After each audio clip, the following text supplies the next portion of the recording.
O Argazo, vamos a ver, non sei se non oín eu nun programa de televisión hai un par de anos, 11.000 clases.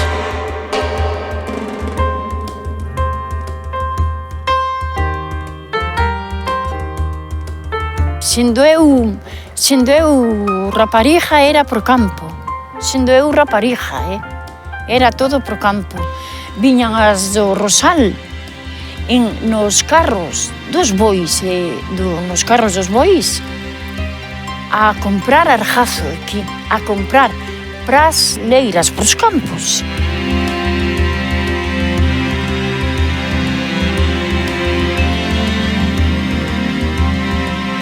Acórdome meu pai e os mariñeiros todos iren na jamela, nas jamelas, porque antes era jamelas e arrimo, non? O Argazo, pero pras leiras.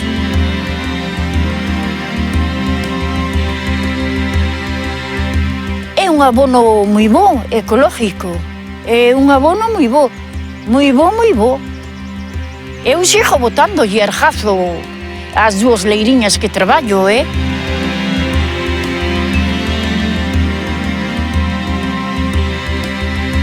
aquí empeza máis ou menos a partir de mediados de outubro. Bueno, en diciembre non sei o porqué, aquí xa apenas, este ano deu un pouco, pero moi pouco. Pásase pa Ribeira, e logo da Ribeira truciños que hai, portiños, fuchacos que hai, que o mete o mismo mar.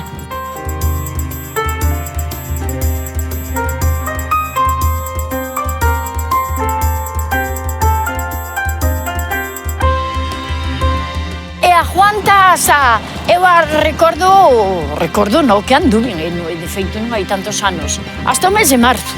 Os artilugios, pois desde janchas, cabóns, tinas ou carretillas ou carros. Todo depende donde to dea, a jancha. Isto é cando hai, jancheas. Pois tú que fais cun cabón de 5 ou 6 uñas, fais montes. Este é un cabón tamén. Este sabes para que é? Para cando anda no mar abollado e non hai en terra. Entón poste nunha pedra e vas collendo e vas faendo un monte.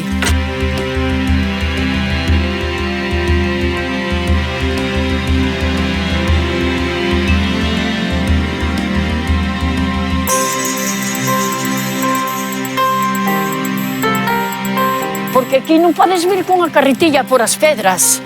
Tes que vir cunha tina ou cunha jancha. De principio que tes que salvalo é un pouco do mar, da maré, porque tes que andar moi atropellado, porque sabes que a maré vente para arriba e leva o argazo. E xa te leva a ti tamén, o mismo mar.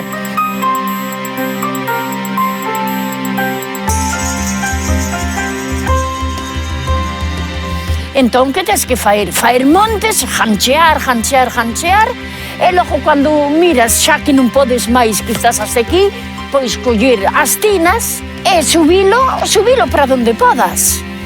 Depende donde o bote, donde estés, telo que salvar do mar, sempre o tes que salvar do mar.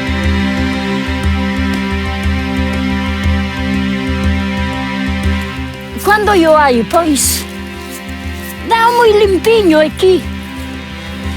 E mira, é un argazo limpiño, vivo, que dá justo, mira que bonito é. É precioso. E me encanta, meu gozo cando miro deste argaciño, porque é divino.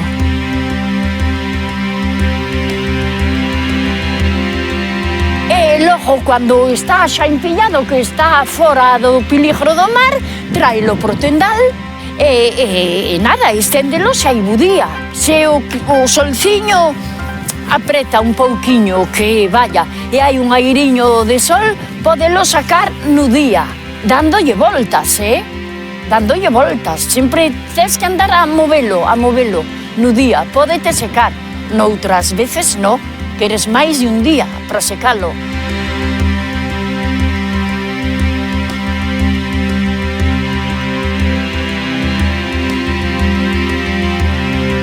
Non paga pena na juventud, Jóvenes no. Ahora, personas maiores como min, que vivimos do sueldiño do meu home, eu non cobro. É unha axuda que se mentres comes 50 euros do que lle ganei eu do argazo, non os como do sueldo del. Isto pode ser de 2 meses. De 2 meses de traballo e bien,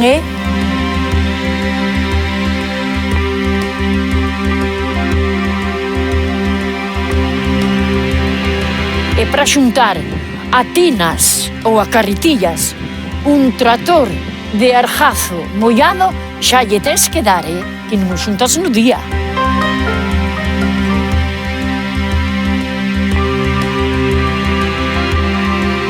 De apuros e de que te ven chuvia, que o mellor tes toda esta esplanada chea de argazo, ven por o horizonte ou por o norte ou por o sul, xa o que unhas nubes negras que xa queren comerte. E levas focóns a xuntarlo e a recollelo, claro, e levalo para casa, levas uns focóns enormes.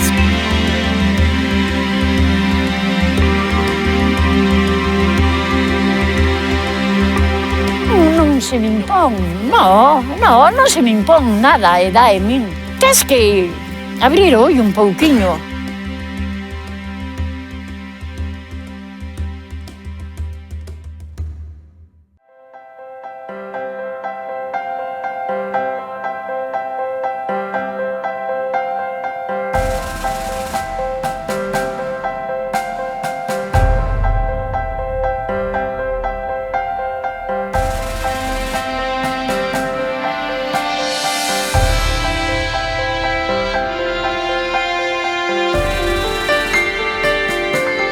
Pois eu creo que 6, 7 anos xa estábamos ali alrededor a encher agullas, a mirar como faían os nosos pais. Eu sei que iba ao colegio e xa sabía atar. Xa sabía atar. Non perfectamente, pero sabía atar. Cando me puxen, diría uns 13 anos, 13, 14. E a miña irmán con 9 anos ali, te estou dicindo, e é 5 anos maior que a min. Foi por unha curdelería, aí ao lado do Monte Tecla, onde se preparaban as cordas de cáñamo para entrallar, fíjate.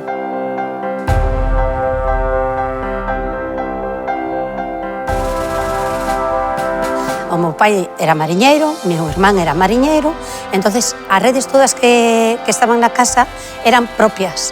Entón, cando había moito, aos 10 anos, a miña nai xa empezou a enseñarnos, a enseñarme a min e a miña irmán, para axudarlle a ela, porque antes non había lavadoras, había que ir a lavar a fonte, nós non tiñamos agua na casa, que tiñamos que ir a unha fonte que estaba bastante lonxe. Nosotros contribuíamos, era que se podíamos botarlle man atando un pouco de redes, pois a miña nai estaba máis libre para facer outras cousas. Na miña casa, a miña nai era como a maestra de redeiras. Ali iba a xente que non tiña paciencia para enseñar as fillas, pois mandáballas a miña casa e ali aprendías a traballar.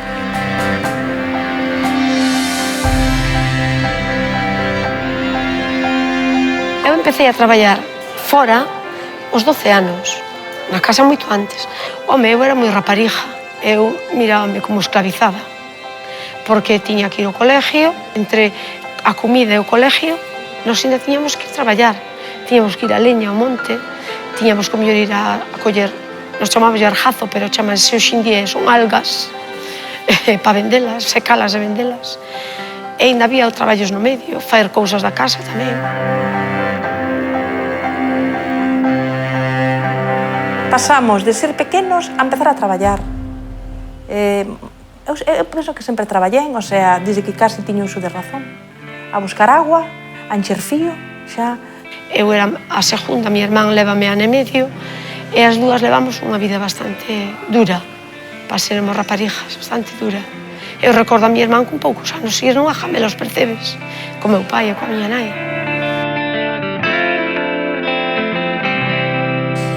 Elas tiñan que atender os fillos, ir a tenda, ir ás fontes a lavar a roupa, faer a comida, todo. Traballabas de 8 da mañán, a veces hasta as 9 da noite. Cando había moito apuro de redes, eran xornadas larguísimas. Un descansiño para ir a comer de 1 a 2, e logo de 2 a 8 ou a 9, depende se era verán ou inverno.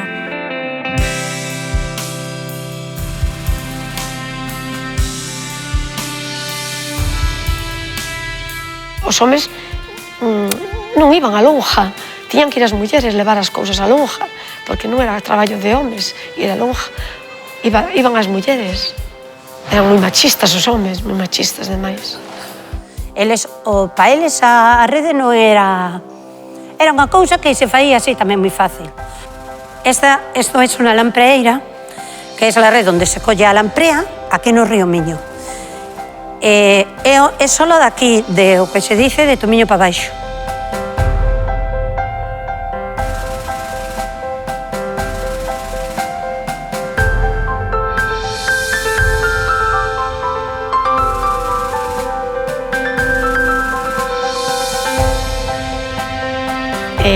O que era para vender e o que non para quiñón para casa, o que estaba roto, comíase na casa, o que estaba todo estropeado.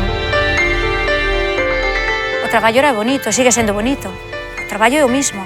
Antes reparábase máis o que era cerrar buracos, as redes rotas, agora armas as redes.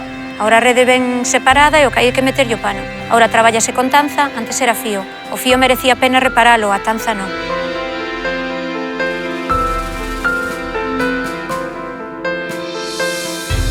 Los dos porque sí, porque no estás pegando al lado, estás cogiendo la malla de arriba. Nos unimos en el mismo sentido. Unidos, muy bien, sí, bien, así en sentido derecho mejor. Mira, Lidia, tú en la medida entera es hasta aquí. Entonces coges así. Si no te quedaría corta. Que si había que encascar, que si que había que extender, que si había que lavar, que si había todo dunha ama de casa e fora dunha ama de casa. Que si había que ir ao monte a leña, de verán, de ibas de casi de noite. Nin celebrabas nada. Se estaba no mar non se celebraba nada. se unha comunión tiñas que viña o pai, se era unha boda tiña que estar o pai, claro, normal, pero non se celebraba nada, nin cumpleaños, nin nada, porque tiña que estar o pai, porque senón era era como un luto, era como un luto.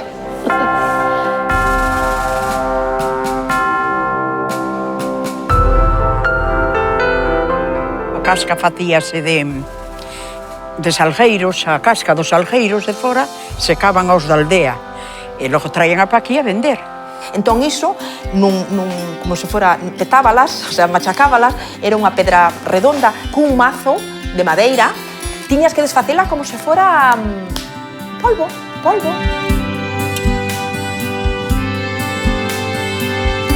Caldeira. Botábamos a casca, por aquí metíase a leña, e estaba todo o día a cocer. Todo o día. E logo chegara a tardiña, noitiña, pois, por este couso, por aquí, por este torno, por aquí salía a casca. A agua da casca que se fixo, pero salía como se fora colada. Casca solo, sin os restos da casca quedaban en baixo. Entón aquí puñíanse a rede por rede. Puñíamos as redes e botábaselle a casca ou cun un caldeiro ou cun atino ou así enchías e botabas. A ferver e íbanse poñendo aí.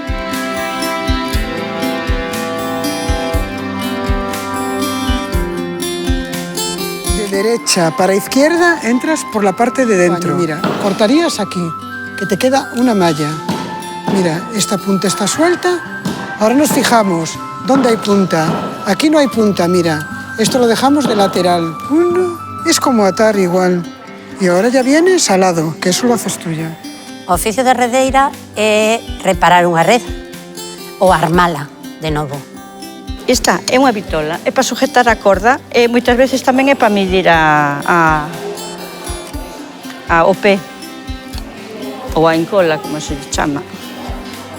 E Truxoa ten unha avería, dúas averías grandes, que se lle enganchou debe ser do hélice, e eu estou a reparala. Non miras ben o pano albitana, os 3 panos soltos, eu tiño que unilo á corda. Vou a entrallala agora, xa reparei o pano e máis a albitana, e agora vou entrallar.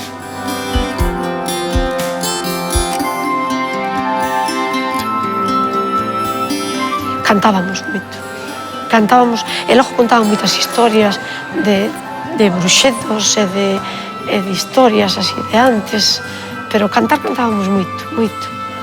Para pasar o tempo era cantar, cantabas moito, escoitabas a telenovela, aquela oriña da telenovela era un silencio absoluto, solo se oía a navalla e a agulla, zaca, era bonito escochar a lucecita e as telenovelas, radionovelas.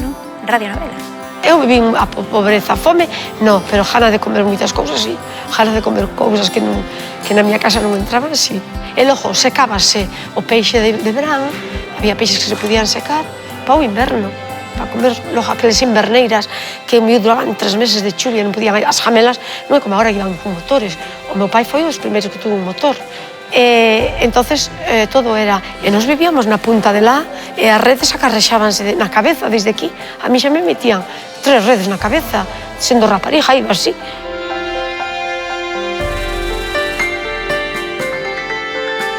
Miña nai estaba con contraccións de min para nacer, eu estaba lavando aí.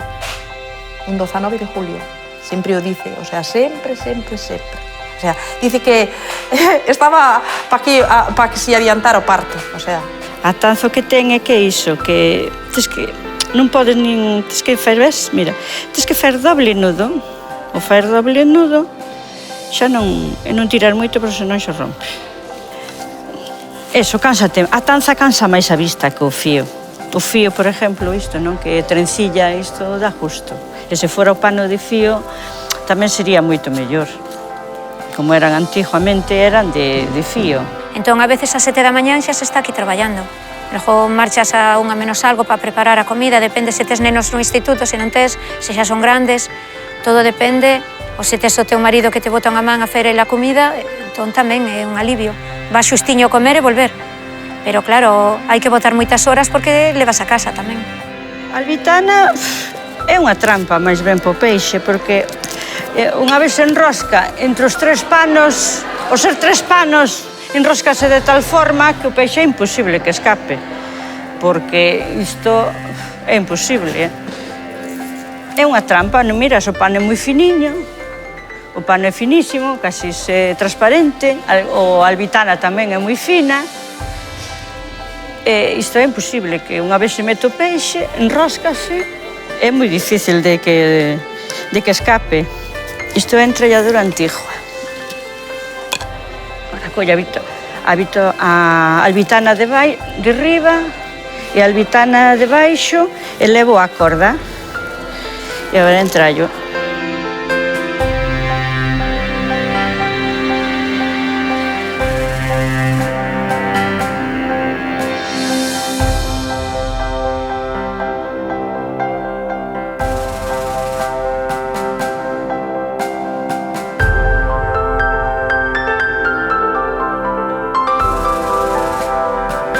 Ten que fazer de nai, de pai, de todo. Os fillos a veces marchaban po mar e cando tiña o crío, cando estaban para parir as mulleres, cando tiña o crío xa tiña meses. Non o miraban nacer, nacían os críos nacían sin os pais sempre. E os que andaban na altura xa falaban os críos cando viñan a veces. Era terrible, é terrible. Eu con 13 anos fun a ganar cartos, cando empezaba unha nena, o que se facía era que lle pagaban a mitad ou según miraran coa que a rapariga estaba preparada. Eu no caso, cando fun a traballar, a min xa se me pagou como unha muller. Eu cando cheguei a casa con o primer sueldo, abrir o sobre, me pagaron o sueldo completo. Isto era un orgullo. Pa miña nai que me enseñara e pa min mesma que sabía facer as cousas ben. Estamos aquí máis porque nos gusta a nosa profesión, porque é unha profesión que, aínda que vai a ser dentro de pouco, vamos a quedar moi poucas, pero, bueno, é unha profesión bonita, gustanos. O sueldo que temos non é un sueldo seguro, nós non podemos dicirlle a unha rapariga que veña aquí, mira, vas a ter o mes 300 euros, 400, que non o sabemos. Porque nós cando traballamos cobramos, e non traballamos non cobramos. A ver, en vez de usar plomo, pois usan o pandullo. Pandullo poñen na corda, iso usan moito máis ahora os portugueses que os españoles. Os españoles xa usan a corda toda de plomo. Pero este usábase antes, isto está cheo de area, para que lle colla peso, ou estar mollada, collelle moito máis peso, e dice que non lle roza tanto a corda. O arcás estaba en todas as casas dos mariñeiros e era onde se guardaban as redes, para que non se estropearan nin arroeran os ratos. Entón, o arcás é unha peza de madeira que ten unha tapa e o pasa que é moi grande porque estaba nunha casa que debía ser de barco, debía ser de unha chabola forte. Ahora temos a nosa nave, estamos moi contentas, somos 10 personas que nos levamos moi ben e a verdad, pois, creo que o que conseguimos en 7 anos para min é un logro moi grande, moi grande. Cando empezamos éramos unhas desconocidas, o que decir, invisibles pa xente. A xente de Madrid ou da Xunta mismo dicíache que era unha redeira e só conocían as redeiras que estaban nos peiraos. A xente que faía estas redes, pois, debían de pensar que viñan de fábrica. Isto non o fai unha fábrica, isto fai as mans. É unha cousa artesanal. É unha rede da sardiña. En Cascado, desde logo que sí. Pero logo todo que é este remate, todo que está feito en doble, moi ben armado, moi ben entralladiño, as cortizas feitas a man, todas marcadas coa súa marca. E isto é como un caixe, de bolillos. A corda de cáñamo, que agora isto xa non se utiliza, non? Nin as cortizas, isto é un tesoro. Pois esta rede ten sobre uns 100 anos, non sabemos exactamente, pero máis ou menos. A M, e aquí, na mesmo pau da M, faen a F. É que cada un faíallo para distinguilo dos outros. Porque unha rede destas vale moito diñeiro, fai ela, mesmo que faias de novo, sabes? Entonces, logo hai que reparar. As redes de fío hai que reparalas sempre. E a matanza que non te merece a pena. Pero as artes menores, as que se pescan por aquí, a que collemos o lenguadito, a merlucita, todo isto son artes, son feitas a man, é unha manualidade, casi. Se faltamos as redeiras, que non sei quen podería facer o noso traballo. O sea, non sei como poderían ir os barcos ao mar sin que unha redeira estuvera detrás dese barco. Eu xa digo, somos a última xeración. Eu penso que somos a última xeración, que isto non non vai a ir para diante, que non lle vexo futuro. Pois tú tes unha responsabilidade enorme e cumples. A lo mellor botando 14 e 15 horas traballando, pero cumples porque sabes que si tú non das esas redes, ese barco non pode ir ao mar, e esas familias teñen un sustento que non traen. Entón é unha responsabilidade que ainda que é dura, gústanos.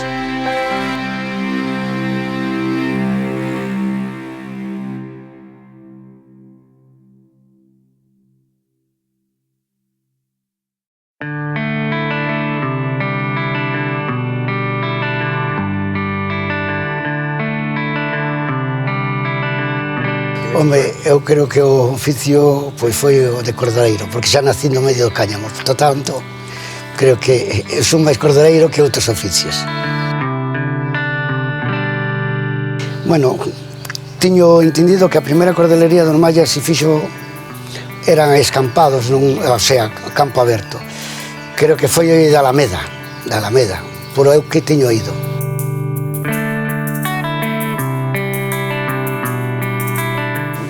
Eu traballaría na cordería con 12 ou así. Miña irmán non. Miña irmán a outra traballou con 9, pero eu sobre con 12.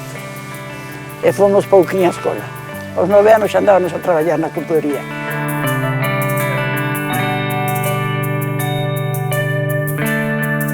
Tres cordelerías da Guardia: Joaquín, Reinaldo e Álvaro Malla. Desas tres cordelerías só queden eu. E ahora mismo, pois, non queda niña. Este é a cordelería de Joaquín, do tío Xoquín, que era portugués, igual que eran os meus avós e os meus bisavós. E máis os pais do Reinaldo, máis o pai e máis o Reinaldo. Viñeron da Pova do Barcín. Esta é unha cordelería, a de Reinaldo é outra e a do meu abuelo era outra. De Portugal primeiro veo un irmán de meu abuelo, un irmán de meu abuelo. Veo de inmigrante pa aquí. E estar aquí, mirar que había chollo, pois chamou a meu abuelo.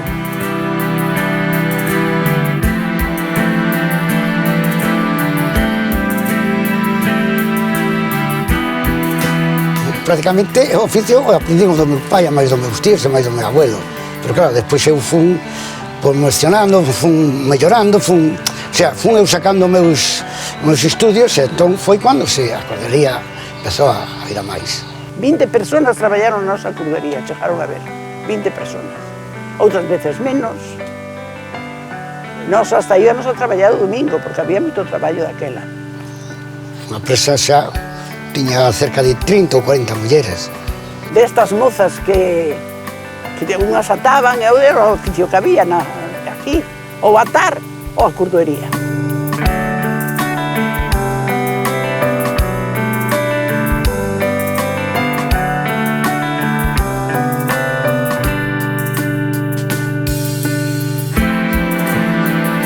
Bueno, as primeiras cordas faíanse de cáñamo.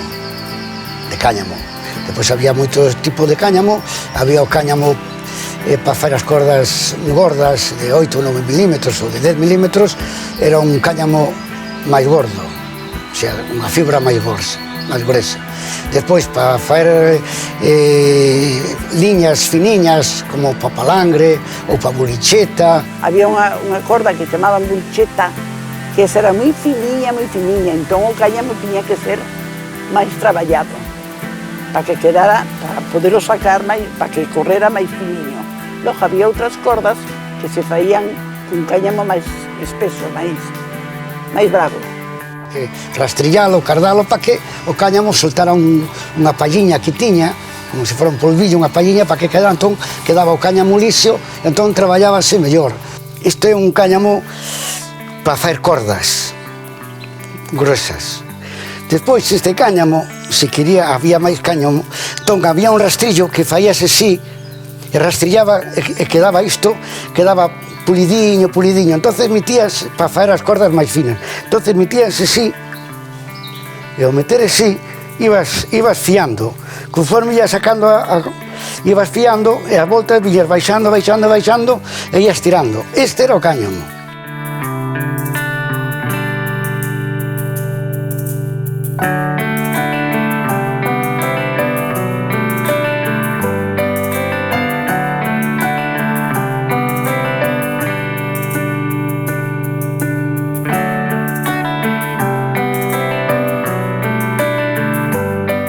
faía moito calor, para que non rompera e se pudera traballar, entón había que coller, había veces que se mollaba o pano dun caldeiriño de agua, faía que quedara un poquinho húmedo, e entón traballabas e o cáñamo pois salía máis mellor, non peaba tanto da man. Mollado o pano para que non se firira, para que non te firiras.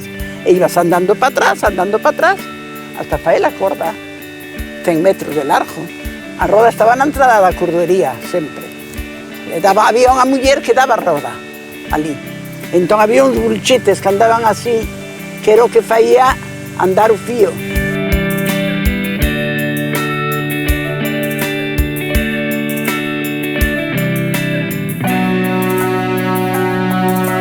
E a ver, tú tiñas que ir dicindo a muller que estaba na roda, máis, menos, que te dera máis ou que te dera menos.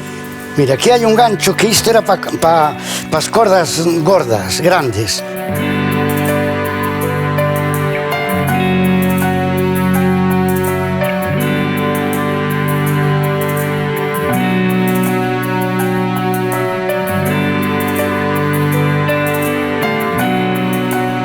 Metías así, 3 fíos, chegabas a onde estaba a roda, e viñas vindo, e a corda faíase, enroscábase. Depois había que pulilas, había que fregalas e pulilas e deixalas perfectas. Enroscaba aquí, así. Chamanlle un cipote. Faíanse de moitas gorduras, de moitas.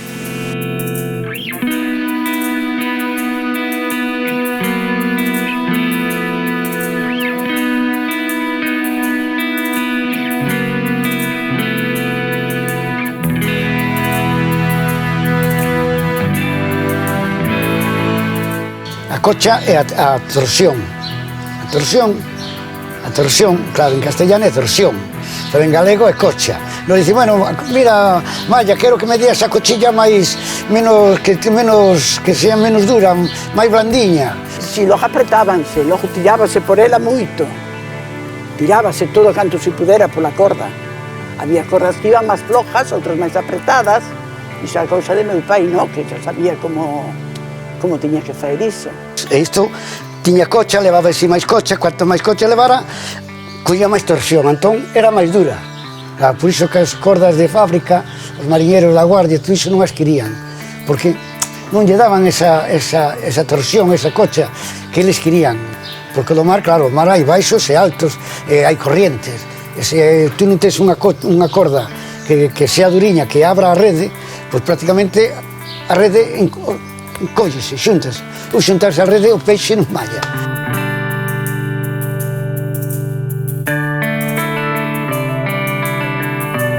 Había unhas que había que darlle alquitrán. Faíanos, pero non sei que...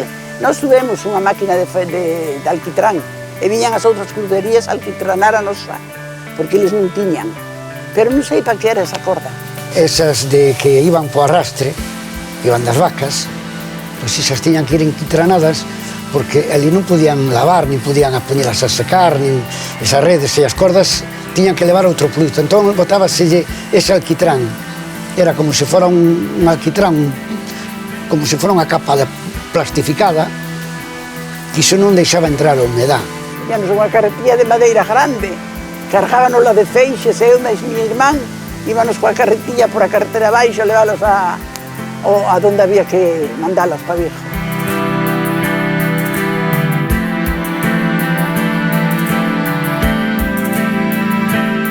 Pero as cordelerías que tiñan unha parede de ladrillo, eran paredes de ladrillo, pero cunhas ranuras, con huecos, un ladrillo sí, outro non e tal.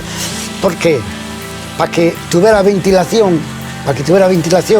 porque se houbera humedad e viña o bo tempo que houbera norte e tal, entón secaba o material, e tan pronto secaba o material podíase cochar, podíase recoller. Porque para hacia o monte era parede cerrada, pero hacia a Guardia era aberta, era de ladrillos por trozos aberta.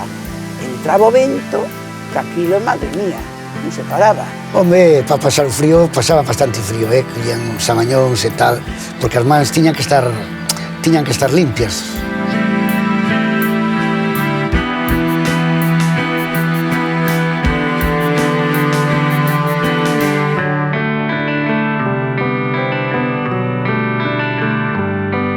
Isto é a fachada da cordelería que había de Reinaldo, ao carón do Monte Tecla. Isto era a parede de interior. A parede de interior exterior. Había un canelo que se botaba o alquitrán, botábase o alquitrán por aquí, entonces iba para a caldeira, porque non botábalo en bidóns.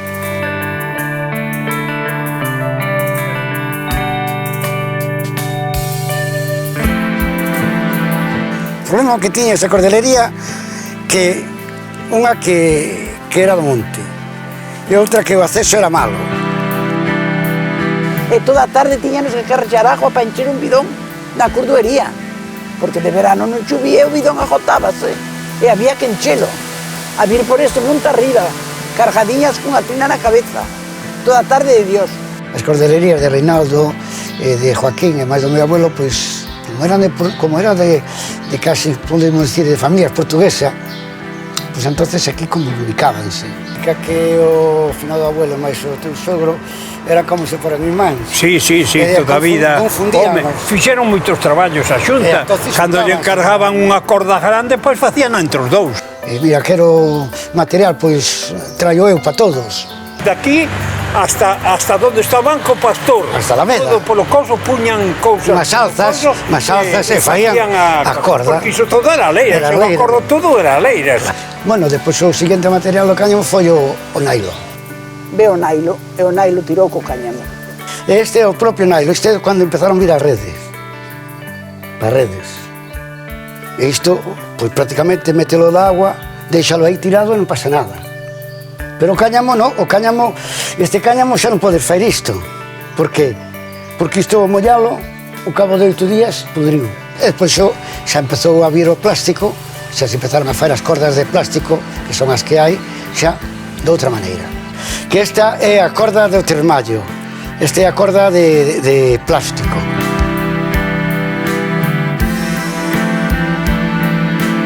Bueno, estas son as paredes da última cordelería, da antigua cordelería que había, porque isto era un campo antes, pero isto era cordelería, estaban as ventanas, e entonces este era o tellado, xa que está un pouco desfasado, e bueno, xa non queda moito máis. Témola aí, a cordería está aí. Está no sitio, só se conserva a entrada, unha parede da entrada. O resto, nunca máis fomos a ela, foise abandonando, caiu todo abaixo, e todo foi abaixo. E aí está. Eu andaba a traballar e non podía atendelo, e meu pai andaba a traballar, andaba coas operarias e tampouco, eu crio chore un día, pois canseime e dixenlle a meu pai, e vou atender o meu fillo. E collín o crío e vime para casa e non volví máis. Bueno, esta é a casa onde eu nacín, onde era a cordelería, o que pasa que agora xa está cambiada a entrada, e bueno, pero aquí é por onde se entraba e salían as mulleres e traían os negocios. Todo ten unha época e todo ten un principio e un fin.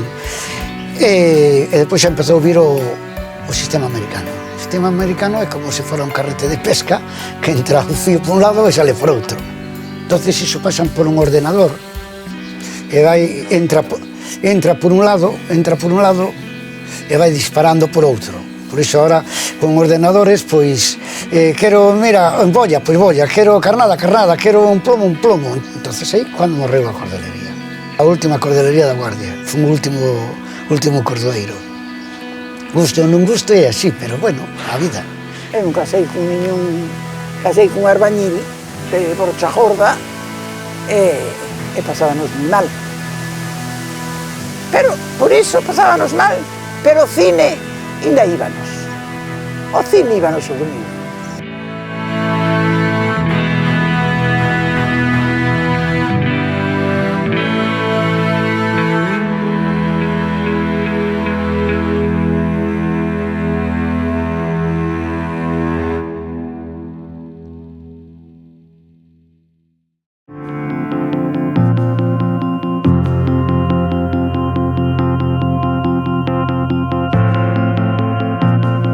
Pois eu acordo-me ir aos percebes, a primeira vez que fun foi na Hueira, que lle chaman os salgueiros.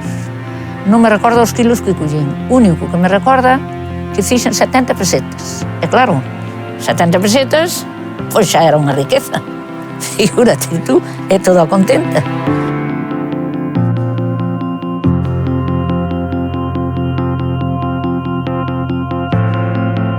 Non, o control é ir para lá e decidir, por iso se está bravo, dicimos, pois hoxe vamos a votación, vamos, non vamos, e vamos a votación o que quere ir, vai para un lado, pois sí, o outro, pois non, dicimos así, veña, os do sí para un lado e os do non para o outro. Vamos a ver, tú levas unha corda, se leva unha pedra ou unha rolla diante, e tú se caes ao mar, tirante a corda, e tú agarras a corda e sácante.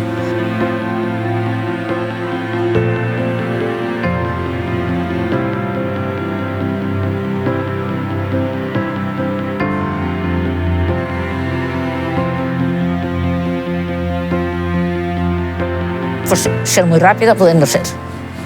Moi rápida, moita vista, saber se o mar te vai a levar ou non. Antes de empezar a apañar, o primeiro que tens que facer é mirar onde chega o mar, o mal que te vai a facer.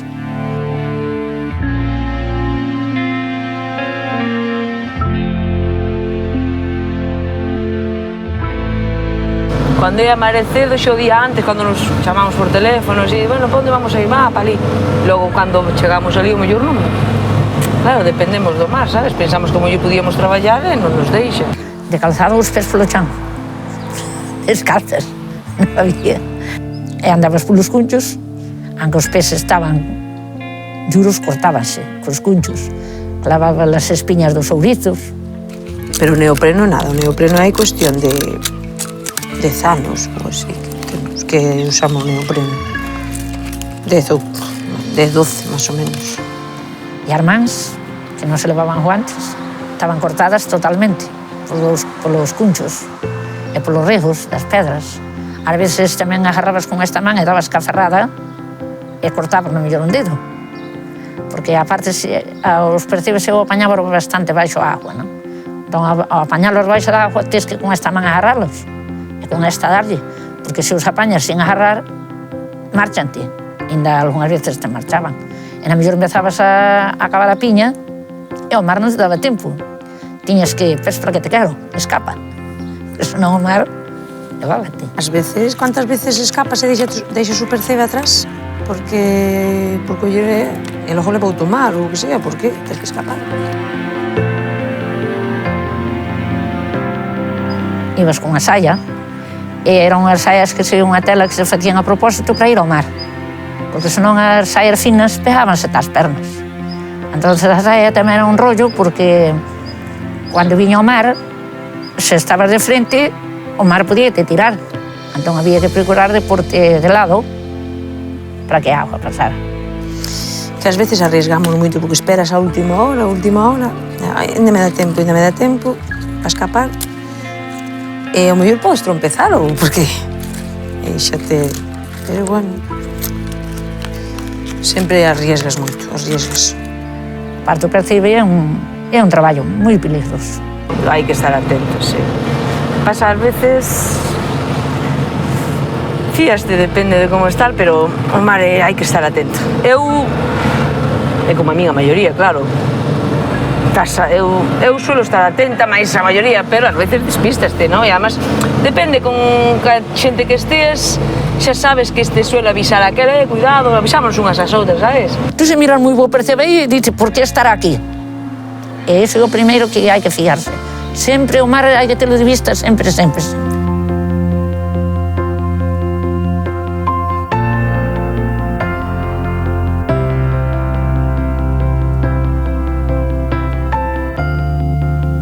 No 92 empezamos. No ano 92 empecemos pero o que pasa, eu xa iba de pequena con miña nai, Eu xa iba de pequena con ela. Xa iba... Mas ben ao principio vigiláballe, non? Avisáballe, ven unha onda, ven tal, e eu lle avisaba, pa eso, mas ben. Nós chamámoslle ferrada, e os de Baredo chamanlle raspa. E a mesma arma, pero o nombre distinto. Era a única arma. E logo a faldiqueira que estabas aquí, para metelo o percebe, e a telo a faldiqueira chea, vaciabas para un saco. Pois a raspa, os de Baredo tiñana facendo unha volta. que traballaba ben, entendes? E nós aquí tiñamos as máis retas.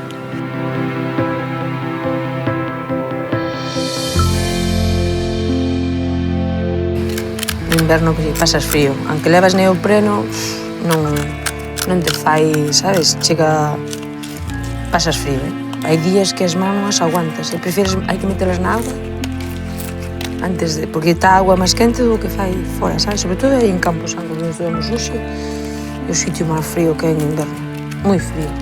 O sea, tú que andas legal, tes que andar ao 100%, e un furtivo que anda por aí pasa a Guardia Civil e non lle dice nada. Eu vou a unha maré. Eles van a todas as marés. Eu sábado e domingo non podo ir ao mar. Eles van sábados, domingos, festivos, todo. Oíste? E nadie lle dice nada. Nadie. Ainda lle temos que preguntar que tal están. A mí iso non me parece justo ni normal. Lle guste a quen lle guste e lle parezca mal a quen lle parezca mal de que o digamos. Sí, despois agora máis ou menos estou limpando todo, non? Mais ou menos estou limpando. Despois fai unha selección.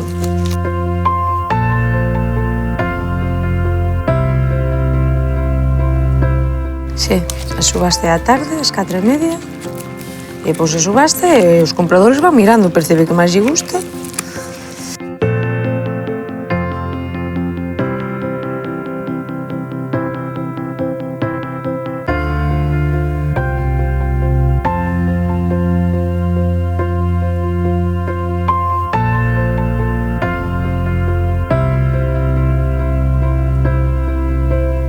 O peligro de ir aos percebes é que podes ir e xa non volves.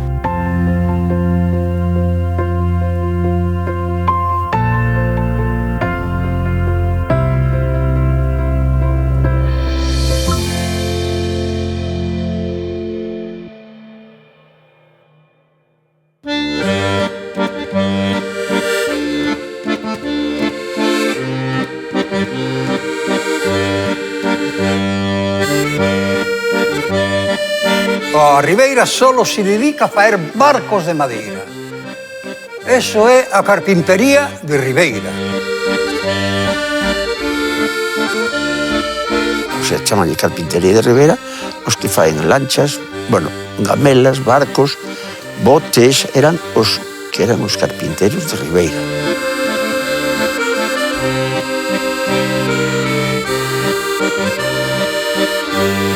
Os primeiros barcos que se fixeron aquí foi a vela. Se fixo don Constantino Candeira. Pois mira, eu creo que o oficio de carpinteiro de Ribeira, meu pai, aprendeu co maestro carpinteiro que veio facer o Constantino Candeira. O Constantino Candeira, don Constante Candeira, era un señor industrial que tiña as serrerías dele aquí embaixo. Entonces, tiña que mandar madeira para o norte, tiña que mandar madeira para Levante, non tiña barcos, el fixo a súa flota. Antes non había astilleros, facíanse barcos igual, facíanse na playa. Outros embarcacións facíanse nun albollo, nun cabanón, na propia casa, nunha bodega, se facían os barcos, así, botes pequenos, me entendes?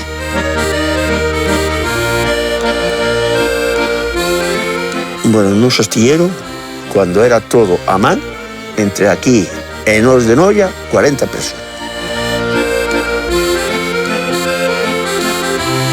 Facíamos barcos de pesca, facíamos barcos de cabotaje para carga e facíamos as carabelas, como se fixeron. Isto chámanselle puntales para sentar o barco. Despois, a medida que sea o que lle vai facendo falta o barco, polas medidas que lle dan para cando é para varar, colocar unha altura determinada para que o barco quede ben asentadiño. Isto se chamanlle picadeiros. Tens que colocar a quilla uns picadeiros moi ben alineados, colocabas a roda, a quilla, e logo empezabas a colocar encima da quilla as cuadernas. A cuaderna é o costillame.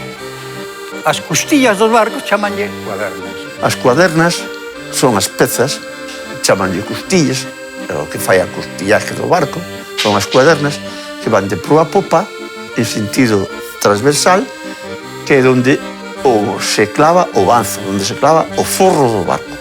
O Os banzos é a tabla que se preparan para cerrar o barco. Había un plano, unha plantilla, e por esas plantillas facíase a estrutura do barco. Nunha plantilla, marcábase esa plantilla, puñala encima dunha... e polos puntos, nunha tabla, e polos puntos marcábase a peza. Y luego hay una maqueta que se quitan las medidas. Luego se rectifica en el plano aún, después de la maqueta. Madeira de pino. Pino e carballo.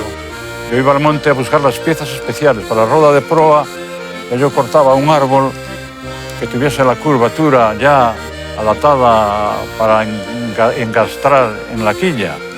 En el menguante, pues cortarla porque sí tenía la savia en el interior y la madera estaba más compacta. Y entonces aceptaba mucho mejor los cambios climatológicos. Tú fixeste esa estrutura do barco. E logo o barco vai cerrado todo con madeira en volta, onde se fai o barco en sí. Bien, pois por cada... Este é unha tabla, e logo aquí vai outra pegada. Pegada, unha coa... pero despois de ser pegada, hai que galafatearlle o rejo todo total. Para evitar fuga ou entradas de agua no barco. Que estas fías son especie dunha fibra que se lle mete entre tablón e tablón, así máis ou menos así de gordo. Isto vai así fiado, así, dando voltiñas. Se lle vai metendo, por exemplo, así, no medio da madeira, e co martillo. Este era un de abrir a xunta, cando estaba, se hai que alfatear a xunta, ten que abrila, pois metese este. Logo metíanlle ca estopa así, non sei como facían ca estopa. Con ese martillo, días e días e días completos, calafateando. A garlopa. Esta é a famosa garlopa. Cando facía os cantos das tablas, ibas pasándolle a garlopa, porque deixate o mellor feito a labor que ibas a facer, mellor que o cepillo. Esta é a famosa gamela, da guarda. Esta. Se ponía el fondo de la gamela encima de dos puntos de apoyo, en dos caballetes. Y luego en el centro se ponía una pieza transversal de madera que ya se tenía especial para hacer la gamela. Luego se ponía un puntal con un gato como los de levantar los coches, porque el fondo tenía 3 centímetros de espesor y era muy duro de doblar, que no se doblaba no, había que emplear el gato, un pala transversal en el fondo de la gamela, y luego quedaba doblado ya más atrás o más adelante, como yo le expliqué. Depende del artista que viera lo que era mejor.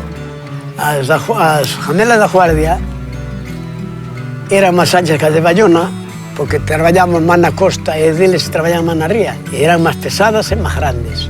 E a da Guardia ahora fainse pequenas, pero antiguamente facíanse gamelas de 3 toneladas. Máis grandes e máis pesadas, porque eran de madeira, máis fuertes.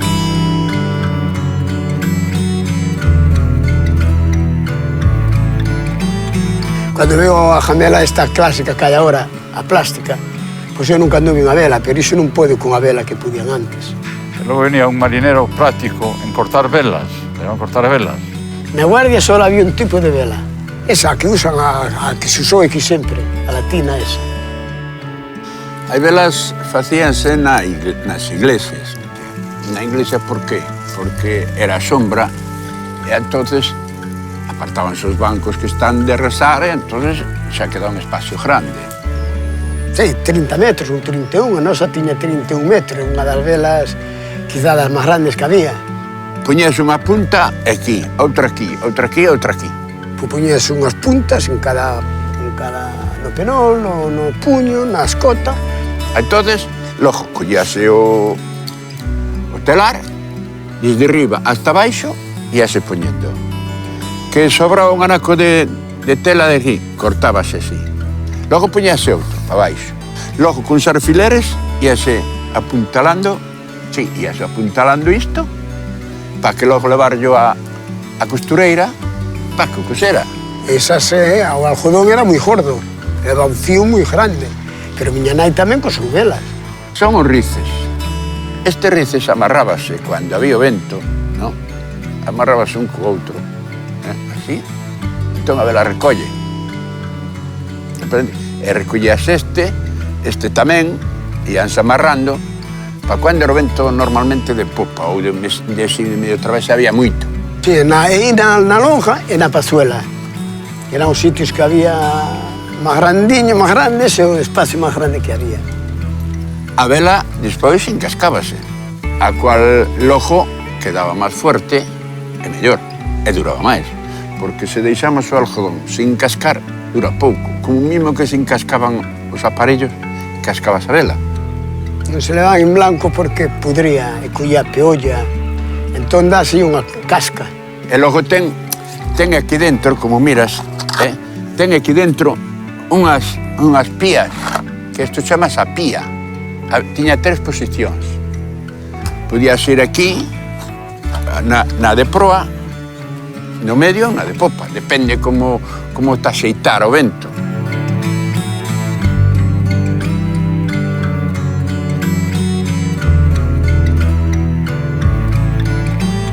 Usabase moita vela na casa para dormir, porque as casas eran pequenas, entonces non había mantas.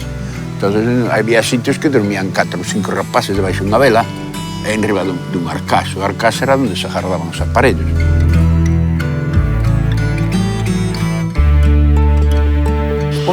Pero co barco de madeira hoxe en día xa non se pode faer.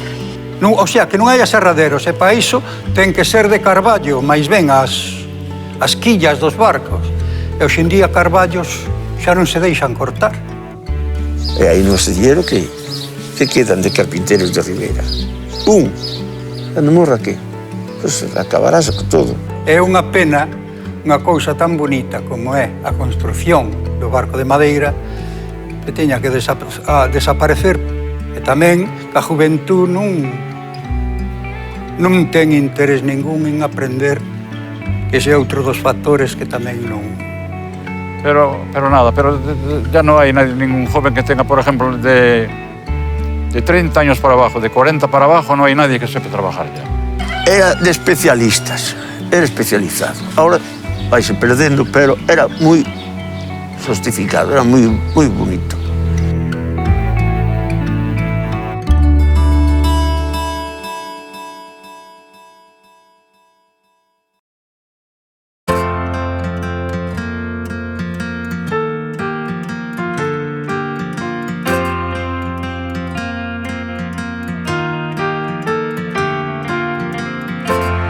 O meu oficio sempre foi mariñeiro.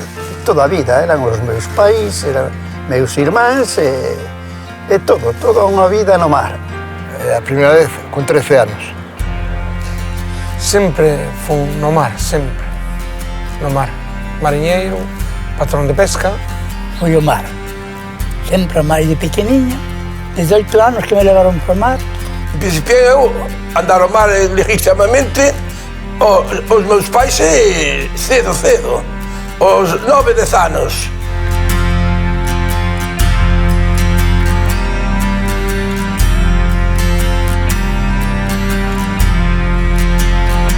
A vela é máis 4 remos ali, ali que tiñamos as mans que non nos doblaban do callo, toda a palma da man era un callo, do guión do remo, moito remar, remabas po mar, remabas pa té, cando viñas pa casa, ou sea, pa terra. Pois iba con meu pai nunha jamela a remar, que antes non había forabordas, había que ir, me entendes?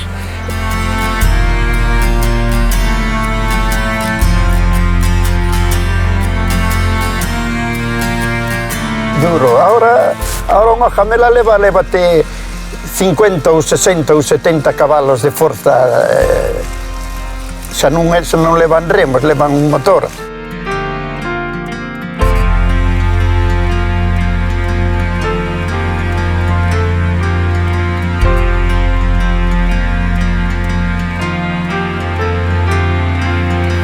Hombre, na pobreza non había vida, non había sistema de vida, entonces aí se facía unha vida dura, non había ambiente, non había exportación, non había nada, se vivía do pueblo. Pero era así, a vida era unha... Aquí na Guardia non é igual como nunha ría que traballan todo ano. Aí traballan todo ano, non? Aquí na Guardia, pois, é por épocas. Cando se andaba de inverno, se andaba as aljas, xuntános nas embarcacións, nas jamelas, xuntános, botános co arrastón, botános dentro da jamela as algas e depois acarrexábamos pa terra. Antes eran moi duros. Había ir ao Arjazo e senón ao monte a buscar piñas, leña para vender para as panaderías.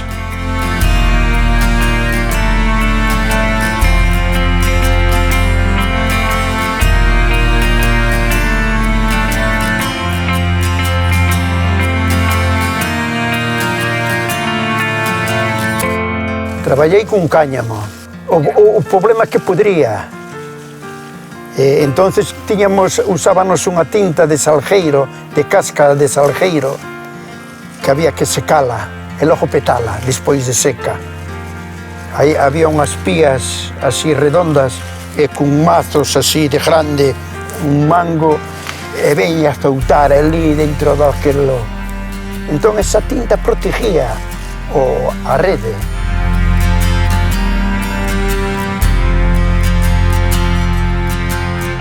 E ibas coas rascas a langosta. Rascas é unha arte para caza da langosta. E collíanse bois así grandes, lubrigantes, raya. E logo tiñamos outra arte que chamábamos a raíra, que esa era especialmente para raya, xa o dice o nombre, raíra, para raya, rodaballo, coruxo e algún rape. E si a metida dos sons, as salías, facendo camiño, non? E logo traballabas toda a noite, toda a noite.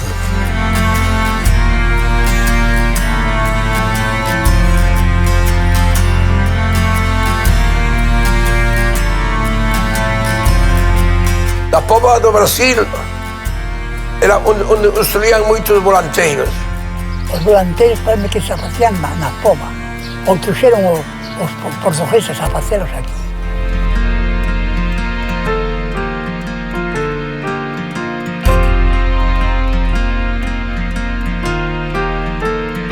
Bueno, eles volanteiros, unha vez eu era a misa de norte, cuidadiño, o rían como se fose máis de motor.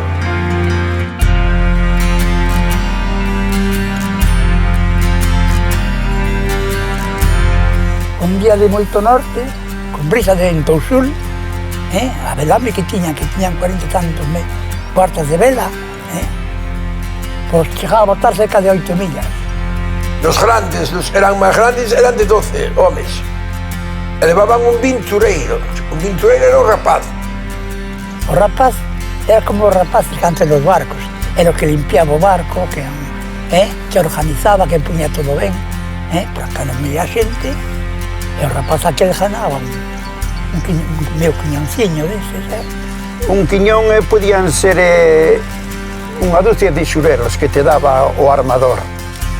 Sí, daba o armador unha dúcia de xurelos para comer na casa.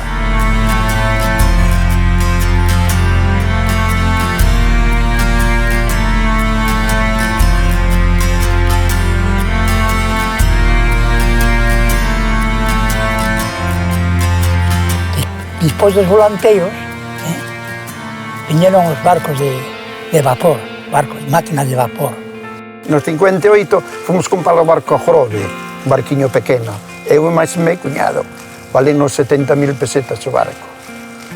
Sí. Pero logo, pois, fomos progresando, aquel barco xa se nos facía pequeno, compramos outro. A nosa vida veo os trasmallos. Trasmallos de andar na vida do norte, o lenguado, os trasmallos eses, que son de Nairo. E le dei a vida a este pueblo.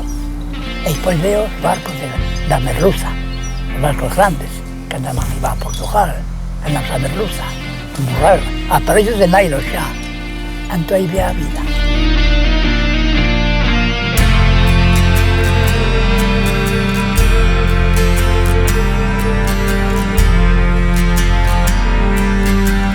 Logo meu pai fixo un barquiño e empezamos a desplazarnos para ir para a zona das Rías Baixas, fomos hacia Coruña, facíamos campañas de 7, 10 días para casa.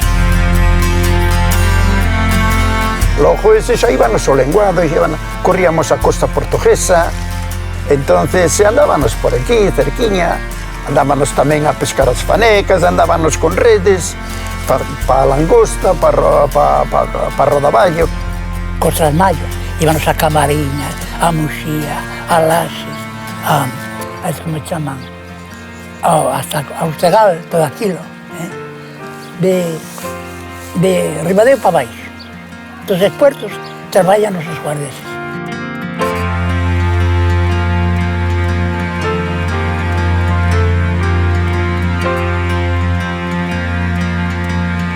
Sí, despois, cando cambiamos para Merluza, xa a rede empezou a levar a seu armador, pero bueno, despois xa estamos falando de grandes desplazamentos.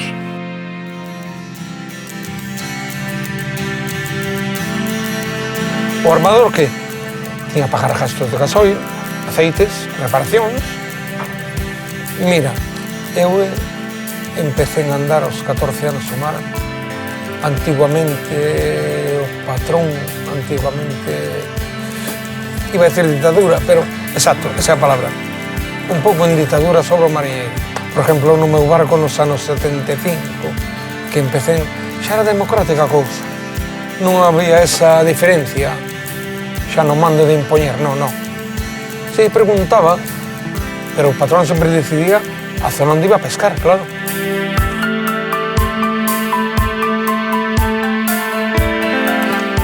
Tiña este barco eu era propietario deste barco, emprendedor, o que se chama ahora mismo emprendedor. Ao cabo de 2 anos de casar, aos 26 anos, compré este barco.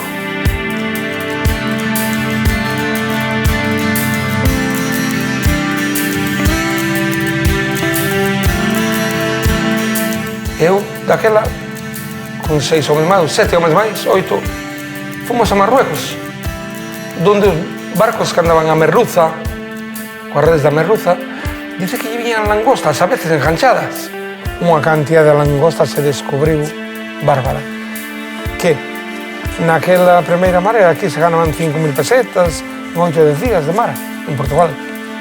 E daquela foi a leche.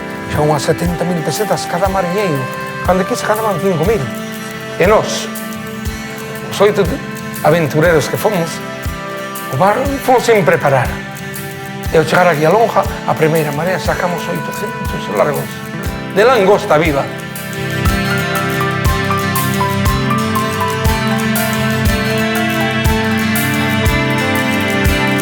Eu tiño no armario na casa unha emisora moi potente que a comprei en Ceuta, un Yaeso 757, banda corrida. Entón falaba cos nenos, cando dicía, a mulleres dos mariñeiros, falaban cos mariñeiros no barco.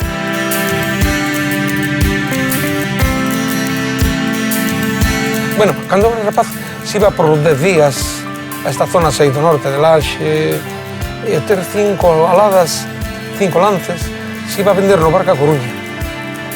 Aquí, cando se andaba na zona norte dos Tramallos,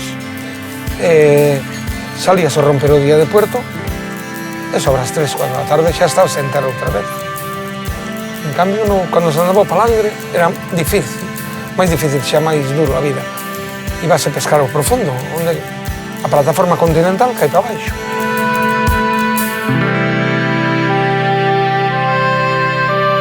Os palangres había que lestalos. E iso quería dicir que ao chegar a terra non estabas libre. Había que estirar palangres que o villaban moito de tanza. E a vida un pouco dura, Cando había temporal, os palangres xa, cando había temporal de vento nortón e de Cabo Villano, os palangres non se podía ir, porque ali cargaban moi duro os ventos do norte. Eu descubrín na zona entre Tánger, Arcila e Larache Este aquí na desembocadura do Estreito, na parte de Marruecos. Cerquiña da costa, descubrí unha zona que había tanto linguado que eu disfrutaba aí. Cada día de pesca eran 1.200, 1.500 kilos.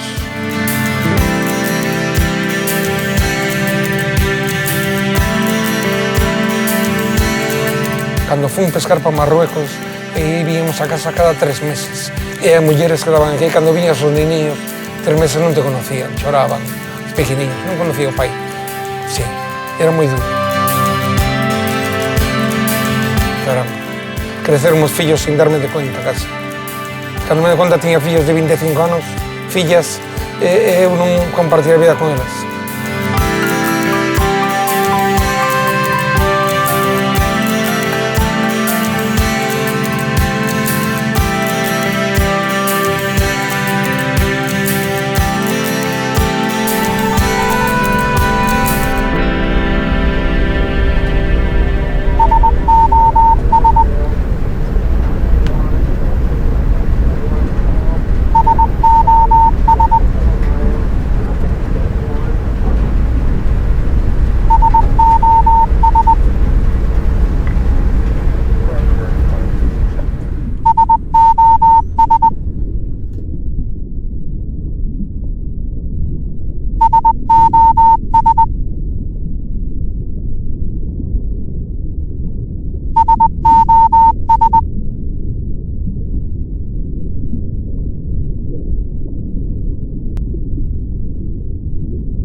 Tan solo en Galicia, 34 pescadores murieron en el último trimestre.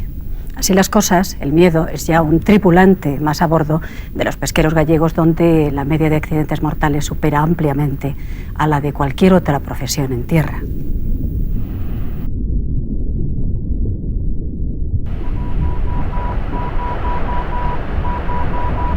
La señal llega en clave Morse, pero en el mar todos conocen el mensaje: SOS. 530 buques han lanzado una llamada de socorro como esta en los últimos 7 años antes de hundirse en las costas españolas.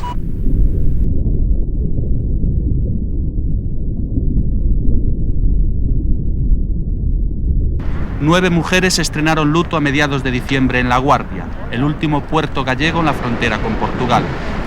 Son las viudas del Velasco II, un pesquero hundido con sus 11 tripulantes cerca de las Azores. Me colmaba de preguntas y siempre me decía: mamá, ¿pero por qué? ¿Por qué no van los buzos? En la tele sale que van los buzos a salvar a los hombres y...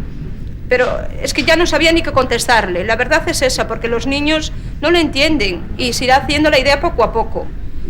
Pero claro, nosotros también nos tenemos que hacer a la idea de que no van a volver, que salieron para casa, para la mar, todos ilusionados que para venir a pasar las navidades en casa y que no van a venir. Fue al colegio y los niños del colegio le dijeron: tú no tienes padre. Y entonces ella dice que no, que su padre, que va a venir. Que muchas veces se iba a la mar y que venía de vuelta, y ahora que va a venir también. Nuestros hijos cuando pregunten: ¿y papá? Por ejemplo, en mi caso, el de 8 meses, que no lo va a conocer porque no lo conoce. Y diga: ¿y papá? Puedo llevarlo allí y decirle: mira, papá está aquí, pero de esta manera que le digo, el cementerio de tu padre es el mar.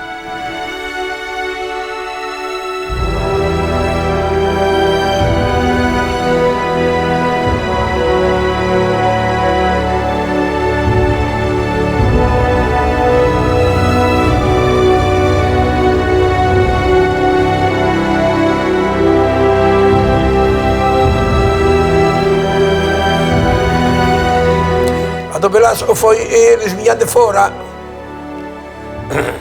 ele máis outros barcos, máis o de Benito, Papachita, según oídas deles, viñan e non arrasada, pois, o mesmo. Nunha baja desas, esas bajas hai fuertes, meteu nunha arrasada e o mesmo. O barco, o mesmo. Sí, ese foi triste tamén. Non se sabe como pudo ser, se volteou ese barco. Eran barquinhos preparados para aguantar un temporal. Iso foi un mal, foi un descuido, dunha mala posesión o barco. porque había barcos, pero non lle cuadrou.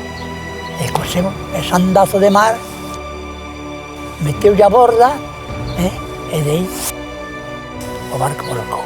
O volcar, o reventou. Por iso estaba o barco aquí para arriba.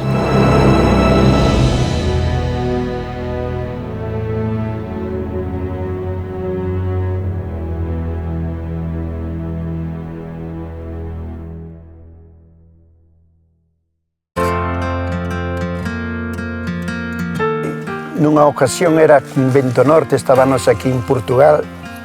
Colleume, quedei terceado así, a mitad do corpo para fora e outra mitad para dentro. E quedei así a bailar. Non se contan na casa porque para que as mulleres non dixan nada, pero pásanse mal. E non dormes de noite, cando sintes o barco abanicar como unha nagua, non dormes. Colgado, a mitad do corpo para fora e outra mitad para dentro. O que é que o corpo deu-me para dentro e non me foi para fora.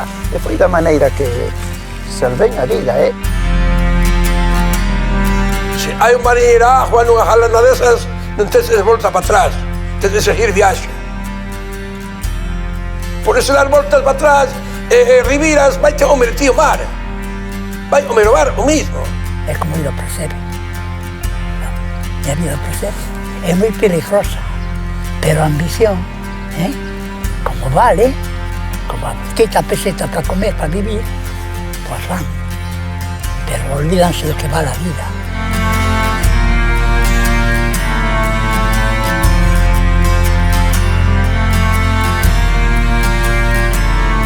Porque antes morría moita xente en Gran Sol. De hecho, que ali lle chaman o Mar das Viudas. Aí morreu moita xente, deixou moita xente a vida aí, no Gran Sol. E a xente falarlle do Gran Sol é como falarlle do inferno.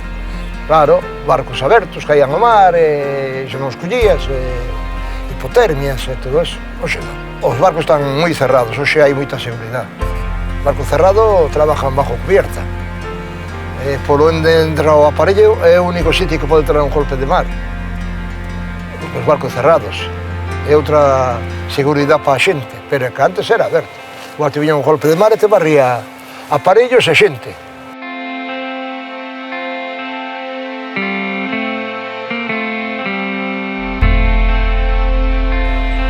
No 82 empezamos a andar o palangre xa, e xa íbamos abaixo. Aí íbamos a Canarias, a Cabo Verde non, a Canarias. O Cabo Verde veio máis tarde. O palangre é unha corda chea de anzuelos. A unha distancia, quen pon a unha distancia, quen pon a outra, e logo esa corda vai colgada pois por flotadores, que se chaman bollas, balóns, pelotas, que xo dice a palabra palangre, aí non hai redes, aí non hai malla, aí non hai redes, aí palangre, anzuelos e corda.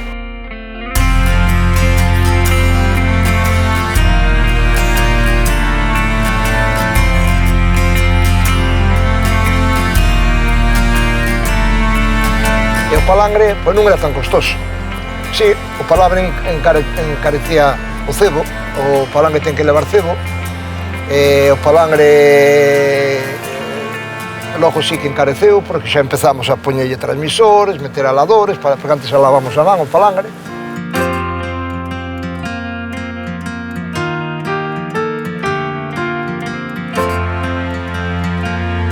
Palangre andando fresco, te digo, máis de 20 días non.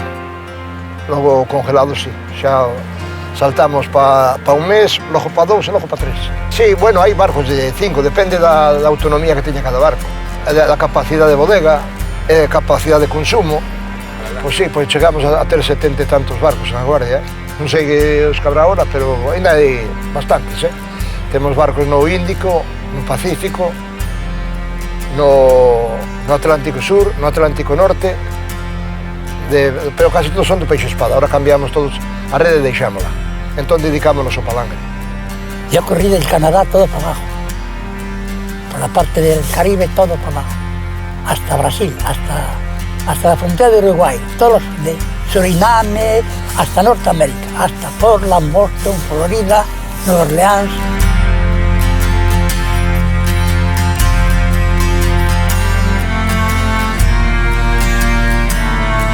pero a xente na Guardia Mariñeiros poucos, sabe?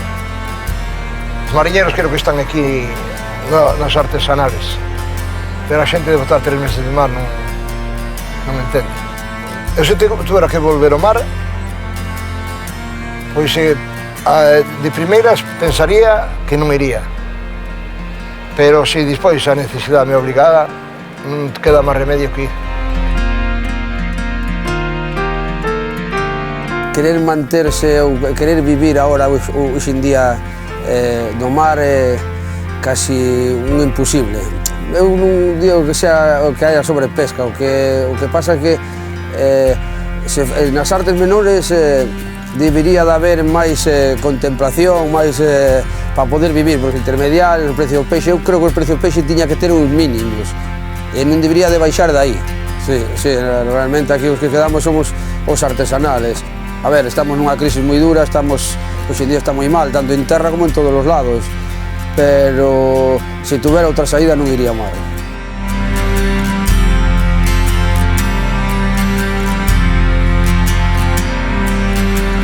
Acordo eu de rapaz, cando eu era un rapaz.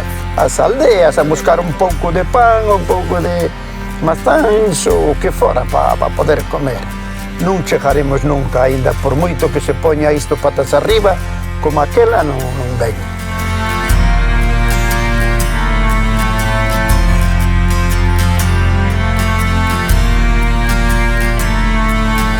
¿Qué tal? Nada, ¿no? Porque costumbre no se siempre. ¿Qué cosa es algo? Nada, nunca nada. Siempre se desaporta. Entonces me dirían bien junto a mí, qué lindo.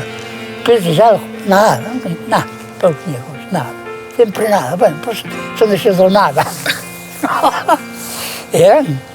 Nada, no, Lino, nada. Las mujeres mismas de los bares, de las tiendas, decía, Lino, nada, no, nada. Era así, pasía así, horrible, precioso. Horrible, bonito. Sí. Horrible, precioso. Toda persona debe reír, toda persona que tiene mal encarada, un mal asunto, por mala vida se, o poca vida se espera.